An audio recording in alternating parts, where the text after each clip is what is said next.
Hello friends, this is Bhavna Tyagi. Welcome to let's crack. आज की video में डिस्कस करेंगे एक इम्पोर्टेंट टॉपिक को, ग्रोथ एंड डेवलपमेंट, वृद्धि और विकास। इससे बहुत क्वेश्चन बनते हैं सीटेट में, हर बार क्वेश्चन देखने को मिलता है। कभी प्रिंसिपल से आता है क्वेश्चन, कभी स्टेजेस से आता है, ठीक है, कभी स्किल से आ जाता है, gross motor fine motor skill से भी क्वेश्चन हर बार आ जाता है, ठीक है। तो देखते हैं ग्रोथ है क्या, क्या डेवलपमेंट है, क्या इसके एस्पेक्ट्स हैं, क्या इसके डोमेन है, ठीक है। ग्रोथ क्या है? ग्रोथ जिसे हम मेजर कर सकते हैं, जैसे हमारी हाइट, जैसे हमारा वेट, हमारा साइज, हमारी बॉडी का शेप।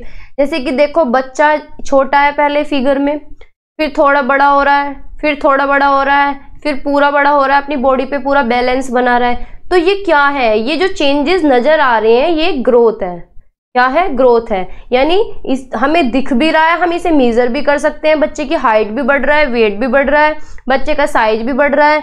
तो ये क्या है? ग्रोथ। ग्रोथ जिसे हम मेजर कर सकते हैं, height, weight, size and shape of the body, ठीक है।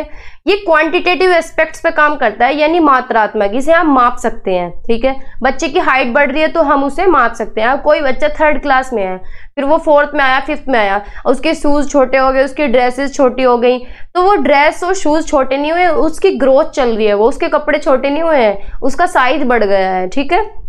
पैर का साइज बढ़ गया, शरीर बॉडी जो है वो उसकी ग्रोथ हो गई, हाइट बढ़ गई। तो वो सब किसके अंदर आते हैं? ग्रोथ के अंदर आते हैं। वो हमारी ग्रोथ चल रही होती है, ठीक है। लेकिन ग्रोथ जो है ये पूरी लाइफ तो चलती नहीं है, ये एक टाइम पे जाके पूरी हो जाती है कि 18-20 साल में बच्चे की ग्रोथ जो है रुक जाती है। ये मैच्योरिटी तक ही चलती है बस, ऐसा तो है नहीं पूरा जीवन ग्रोथ चलेगी। अगर ऐसा हुआ तो फिर कितने लंबे हो जाएंगे बच्चे। तो एक टाइम पे जाके ग्रोथ रुक जाती है, ठीक है। ये सिर्फ मैच्योरिटी तक चलती है। अब देखते हैं कि विकास क्या होता है, डेवलपमेंट। डेवलपमेंट क्या होता है? डेवलपमेंट हम जब अपनी माँ के गर्भ में रहते हैं तब से शुरू हो जाता है, और तब तक हमारी डेथ नहीं होती, तब तक हमारा विकास चलता रहता है, यानी गर्भ से लेके कब्र तक चलता है। इसके अंदर हमारे सिस्टमेटिक चेंजेस आ जाते हैं, जैसे कि फिजिकल चेंजेस, बायोलॉजिकल चेंजेस, या फिर cognitive domain, social emotional domain, socially emotionally morally, ठीक है। ये सब चेंजेस जो हैं वो विकास के अंदर आ जाते हैं।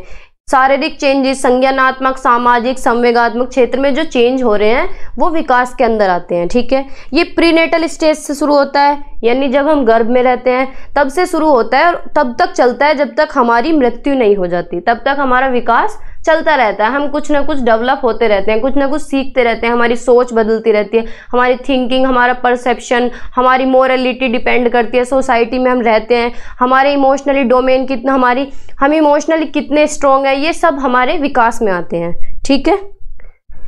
कब चलता है? Goes from womb to tomb, यानी गर्भ से कब्र तक चलने वाली प्रक्रिया है। डेवलपमेंट क्या है? एक निरंतर प्रक्रिया है जो गर्भ से कब्र तक चलती है, ठीक है। इसके अंदर 2 प्रोसेस इन्वॉल्व है, मैच्योरेशन एंड लर्निंग। लर्निंग क्या होता है? अधिगम। मैच्योरेशन होता है परिपक्वता। अधिगम यानी कुछ भी हम सीख रहे होते हैं, आज भी सीख रहे हैं हम, कल भी सीख रहे हैं, डे बाय डे कुछ ना कुछ सीखते रहते हैं। तो जो सीखने के बाद हमारे बिहेवियर में जो चेंज आ रहा है वो क्या है? Learning. Permanent change in behaviour, हमारे बिहेवियर में कुछ बदलाव आ रहा है, वो हमारी लर्निंग है, ठीक है। मैच्योरेशन क्या होता है कि हम एनवायरनमेंट में कैसे रेस्पॉन्ड कर रहे हैं, कैसे हम रह रहे हैं, जहां हम रह रहे हैं उस एरिया में हम किस तरह से रेस्पॉन्ड कर रहे हैं, वो मैच्योरेशन है। ये हेरिडिटी से रिलेटेड है, क्योंकि बच्चा जैसे जैसे ग्रो करता है कहते हैं कि बच्चा मैच्योर हो रहा है, ठीक है। तो मैच्योरेशन क्या है कि हम एनवायरनमेंट में किस तरह रेस्पॉन्ड कर रहे हैं, ये हेरिडिटी से रिलेटेड है। फिर देखते हैं कि दोनों में डिफरेंस क्या है। ग्रोथ एंड डेवलपमेंट का डिफरेंस देखते हैं। ग्रोथ क्या है? अभी देखा हमने क्वांटिटेटिव एस्पेक्ट्स पे काम करते हैं, यानी मात्रात्मक, जिसे हम माप सकते हैं, जैसे हाइट, वेट मेजर कर सकते हैं हम। किसी बच्चे की हाइट, अब ये 5th क्लास में है तो वो 4 फीट का है, फिर 7th क्लास में हुआ तो फिर 5 फीट का है, तो उसे हम मेजर कर सकते हैं। लेकिन डेवलपमेंट क्या है? ये मात्रात्मक भी है और गुणात्मक भी है, यानी क्वांटिटेटिव और क्वालिटेटिव एस्पेक्ट्स दोनों इसके अंदर आ जाते हैं, ठीक है। ग्रोथ क्या है? चेंज इन साइज, आकार में चेंज होना। डेवलपमेंट क्या है? थिंकिंग में चेंज होना, यानी हमारे विचार कितने बदल रहे हैं, कितने हम डेवलप हो रहे हैं। अब किसी बच्चे से हम मिले, वो 20 साल का था, फिर उससे हम 10 साल बाद अगर मिलते हैं तो हमें कितने चेंजेस उसमें दिखते हैं कि यार ये तो समझदार हो गया, इसकी सोच कितनी डेवलप होगी, इसके विचार कितने डेवलप हो चुके हैं, ठीक है। ग्रोथ क्या है? एक्सटर्नल है, जो हमें दिखाई देती है। लेकिन डेवलपमेंट क्या है? इंटरनल है, जिसे हम देख नहीं सकते, सिर्फ महसूस कर सकते हैं कि हाँ समझदार हो रहा है बच्चा, ग्रोथ हेरिडिटी पे काम करता है, डेवलपमेंट क्या है, एनवायरमेंट पे है। हेरिडिटी और एनवायरमेंट को मिला के बच्चे का विकास होता है कि जितना रोल हेरिडिटी का है उतना ही रोल एनवायरमेंट का है, तब मिला के बच्चे का विकास होता है। ठीक है, हेरिडिटी इनटू एनवायरमेंट, ये बहुत इंपॉर्टेंट है, सीधा क्वेश्चन यहाँ से बनता है सीटेट में। ठीक है, ग्रोथ क्या है, इसे मेजर कर सकते हैं हम, डेवलपमेंट को एसेस कर सकते हैं। ग्रोथ के अंदर हमारे स्ट्रक्चरल चेंजेस आ जाते हैं, यानी शारीरिक चेंजेस जो हमें नजर आते हैं, लेकिन डेवलपमेंट के अंदर दोनों आ जाते हैं, स्ट्रक्चरल एंड फंक्शनल चेंजेस। ठीक है, ये बात हुई ग्रोथ एंड डेवलपमेंट की। अब इसके एस्पेक्ट्स देख लेते हैं, कितने तरह का होता है एस्पेक्ट या domain of development.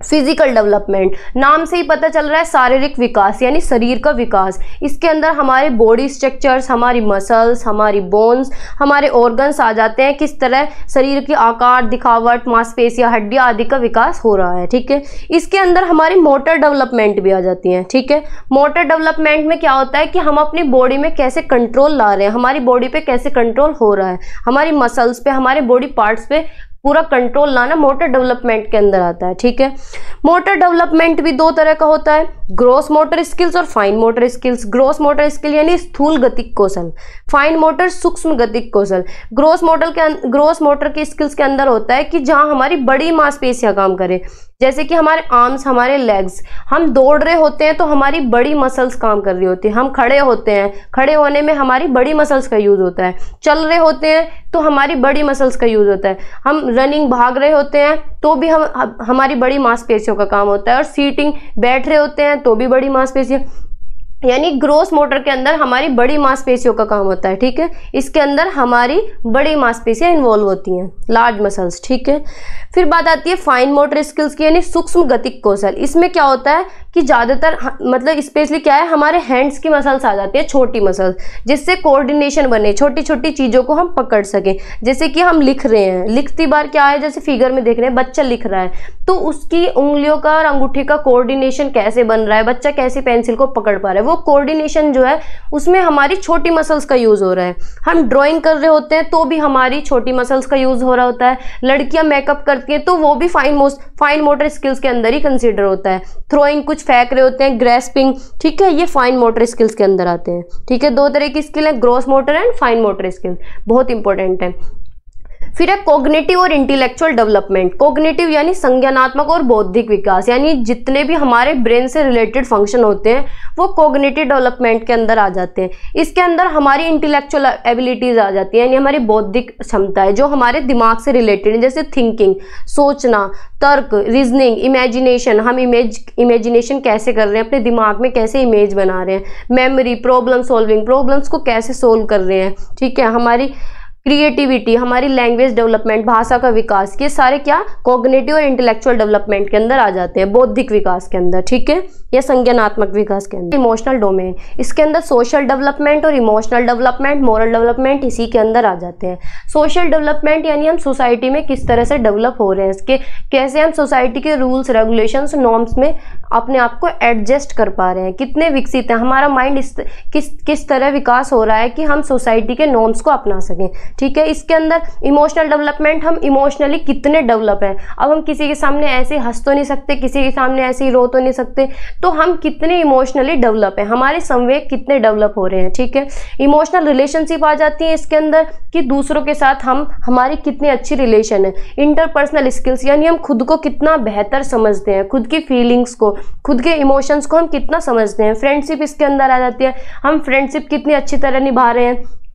Intimate relationship यानी लव रिलेशनशिप सारी इसके अंदर आ जाते हैं। ठीक है, मोरल रीजनिंग, तर्क कैसे लगा रहे हैं, मोरलिटी इसके अंदर आ जाती है कि सोसाइटी में हमारी नैतिकता कैसी है, किस तरह हम अपनी मोरल रीजनिंग को लगा रहे हैं सोसाइटी में रहकर, हमारा बिहेवियर कैसा है, ये भी हमारे डेवलपमेंट पे डिपेंड करता है कि हम किस तरह सोसाइटी में बिहेव कर रहे हैं। ठीक है, इमोशनली हम किस तरह बिहेव कर रहे हैं, ये सब सोशो इमोशनल डेवलपमेंट के अंदर आ जाता है। ठीक है, आज की वीडियो में इतना ही, मिलते हैं नेक्स्ट वीडियो में इसके प्रिंसिपल्स और स्टेजेस के साथ। ठीक है, चैनल को सब्सक्राइब करना बिल्कुल भी ना भूलें। Thank you.